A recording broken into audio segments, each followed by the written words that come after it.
Hello future Arkim! So this is Mrs. Steve Lee Arkim. So this video, magbibigay ako sa inyo ng mga tips para sa review. Kasi ang dami sa inyo na nag-chat sa akin and baka yung iba, same concern din. So gusto ko sana magbigay din ng mga tips. So, sasagutin ko yung mga frequently asked questions sa akin, kung paano ba mag-review, ano ba mabibigay kong tips sa pag-review. Kasi yung iba na-overwhelmed na, nape-pressure, sobrang stress, ilang oras ba dapat mag-review, paano kapag slow learner, mas mahirap ba yung February or August, lahat yan, sasagutin natin yan. Siyempre, para naman mas mumukha akong credible sa inyo sa pagbibigay ng tips. Pakilala ko muna yung sarili ko. So, I am Mrs. Erica May Duyag Stavely. I am a registered criminologist. I graduated year 2023 and I took the board exam last August 2025. Nagsimula ako sa TikTok mag-share ng mga advice, nagla-live ako doon before, and then eventually, someone asked me to sell notes. Okay? So, yung mga notes ko, in-enhance ko sila, ginawa ko sila ng maayos, inayos ko pa yon kasi yung mga notes ko talaga is inayos ko. Ayoko kasi talaga ng gulo-gulo nung time na nagre-review ako kasi ang mismong gamit ko lang is yung iPad ko and yung mga other materials doon sa review center kung saan ako na-enroll.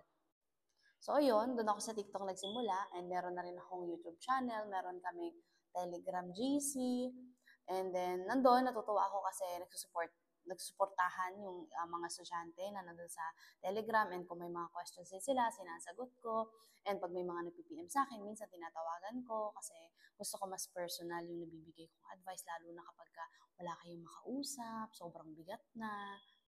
Hindi lang ako basta-basta nagsisell ng notes.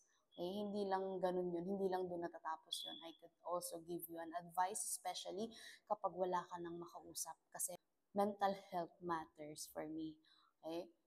And I know naman for everyone as well, mental health matters.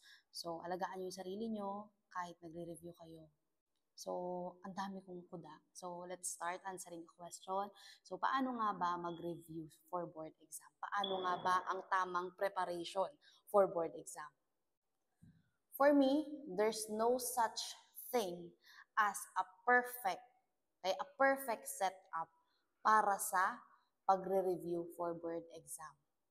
Kasi ang pinakamaganda dyan, first year ka pa lang, nag-aral ka ng mabuti para na-build mo na yung foundation at nakilala mo na din yung sarili mo kung paano ka ba talaga natututo.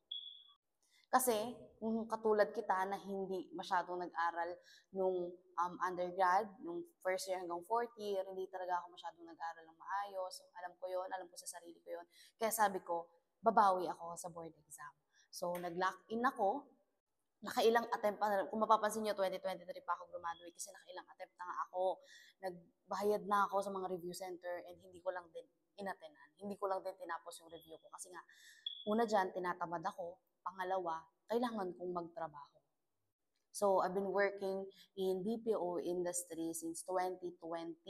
Second year college ako noon. So, nakapag-aral naman ako kasi online modality naman noon. Pero ang the best talaga dyan, kung first year ka pa lang or undergrad ka pa lang at nanonood ka sa mga videos ko, tama yung ginagawa mo. Kung nagre-review ka na ngayon pa lang, tama yung ginagawa mo. Kilalanin mo yung sarili mo kung saan ka ba or paano ka ba natututo. Paano ako nag-review? If you would ask me paano ako nag-review, ang way of learning ko is natutunan ko na siya during review season. Na natututo pala ako kapag nanonood muna ako ng lecture, inaayos ko yung notes ko at binabasa ko, tapos magkuquiz ako. Ganun yung naging cycle ko during my review season. Sa isang araw ba natatapos ko na kaagad yung isang subject? No. Minsan umabot ako ng 2 to 3 days isang subject. Kasi inaayos ko pa lahat ng notes ko. Ayoko talagang sobrang wasak-wasak, gulo-gulo yung information kasi hindi ako ganong tao. Gusto ko talaga organize yung mga bagay-bagay kasi mas na-organize ko siya, mas na-organize ko sa utak ko. So, mas madali ko siyang natatandaan. Alam ko kung saan ko siya hahanapin. Kaya kahit iPad lang yung gamit ko before, yung nag-review ako, natuto naman ako. So, ilang oras ba dapat mag-review? Kung ako tatanungin mo kung anong oras ba dapat or ilang oras mag-review, bahala ka. Kasi kung saan ka natututo, alam naman sabihin ko, 24 hours ka mag-review ha. Matututo ka pa ba nun kung inaantok ka na? Siyempre kung ano yung pasok sa schedule mo ngayon. Sa akin kasi, wala akong ibang trabaho nun, kundi mag-review lang. Okay? I am so fortunate na ganun yung naging setup ko nung time na yun dahil meron mga taong sumusuporta sa akin. Ilang oras ba ako nag-review? Nag-review ako minimum of 10 hours and maximum of 12 hours sa isang araw. After nun, hindi ko na talaga kaya mag-aral ng sa buong maghapon. Basta, mahalaga dyan, organize ka, okay? Meron kang list of tasks every day kung ano ba yung mga gagawin mo. Tapos, lagyan mo ng check. I-check mo kapag ka natatapos mo na yung isang gawain para hindi ka na-overwhelm, hindi mo naiisip na, ala, parang wala naman akong natututunan. Ala, parang wala naman akong natatapos. Diba? Kaya gumawa ka ng list of task mo every day. Okay? Pagkatapos mo ng review ngayon, gawin mo na yung schedule mo para bukas. Para ready ka na. Pag upo mo dyan, sa harapan ng table mo, pag upo mo dyan, wala ka nang ibang gagawin kundi magre-review ka lang. Kung inaantok ka, mag-power nap ka. Power nap lang, early stage ng sleeping natin. Kailangan kasi ng power nap lang is 10 to 20 minutes lang. Paano naman ma'am kung slow learner ako? Paano ako magre-review kung slow learner ako?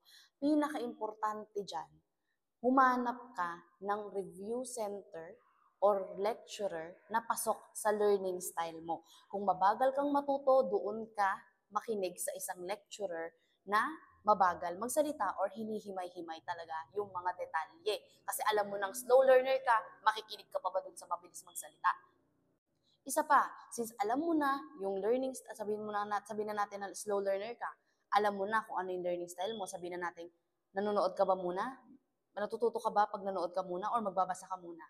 Or susulatin mo or babasahin mo lang? 'Di ba? Alam mo na yung style of learning mo. Ngayon, humanap ka ng lecturer na pasok siya sa style of learning mo. Yung way of teaching niya, way ng pagsasalita niya, way ng pagtuturo niya, pasok ba siya sa kung paano ka natututo? If yes, kahit hindi yan top-notcher, kahit sino pa yan, basta registered criminologist or attorney, kahit sino pa yan, yun yung panoorin mo. Huwag kang mamili ng favorite lecturer mo kasi doon ka dapat kung saan ka mas natututo. Isa pa, tinatanong din, ma'am, mas mahirap bang mag-take pag February? Ma'am, mas mahirap ba yung August? Ma'am, mas mahirap ba yung... Guys, if ever na may marinig kayo, mas mahirap sa August, kaya mag-take kayo ng February. May mas mahirap sa February, kaya mag-take kayo ng August. Yung tao ba na nagsabi na yan, nakapag-take yan ng dalawa? Or parehas ba kayo ng level of mahirap at level of madali? Kasi para sa akin, walang madali, walang mahirap. Depende yan sa taong nag-i-exam. Paano pala kung mahirap sa'yo, madali sa kanya, madali sa'yo, mahirap sa kanya. Tapos sinabi mo, mas mahirap sa February, mas mahirap sa August. Kung instead na mag-focus ka sa mga ganyang question, bakit hindi mo na lang ilaan yung time mo sa pagre-review? Okay? Huwag kang mag-aaksaya ng oras. Hindi, sinasabi ko na huwag kang mag-aaksaya ng oras, pero hindi ko sinasabi na huwag kang magpahinga. Okay? Kailangan natin ng pahinga. Kasi ang sarap sa feeling, yung isang buong araw kang nagpahinga, hindi ka nag-aral, tapos kinabukasan, hahanap-hanapin mo na yung pagbabasa, pagre-review, pagsasagot ng question. Kasi yun eh, pag nasanay na yung katawan mo, first 2 weeks talaga ng pagre-review, sobrang hirap i-adjust ng schedule. So, paano naman kung working student? Kung working student ka, humanap ka ng pasok na time kung kailan ka magre-review. Pero mas maganda sana, kung kaya sana, mas okay sana kung magfo-focus ka lang sa review. Pero kung financially hindi talaga kaya, wala tayong magagawa, kundi lahat ng natitirang available time mo, iaaral mo yan. Paano naman ma'am pag sobrang pressured na ako sa family ko, relatives ko, ng mga nakakaalam ng board exam na ako? Sobrang nape-pressure na ako, ganyan. Isipin mo kasi, kahit nape-pressure ka, isabihin mo sa sarili mo na kaya mo. Kasi yung utak natin, papaniwalaan yan kung ano yung sinasabi mo sa kanya. Hindi yan papaniwalaan kung anong totoo eh. Papaniwalaan yan kung ano yung sinasabi mo sa kanya. Doon nag-work yung manifesting. So kung meron ka pang mga questions, tapos hindi ko nasagot dito sa video na to, probably gawa tayo ng next video, i-comment mo lang kung ano yung mga questions mo or kung anong gusto mong marinig from me. Again, yung notes natin available pa din and yung free final coaching will be uploaded on my YouTube channel, Mrs. Stevely Arkim. And yung mga FC notes is included doon sa enhanced notes for sale. See you on the next video.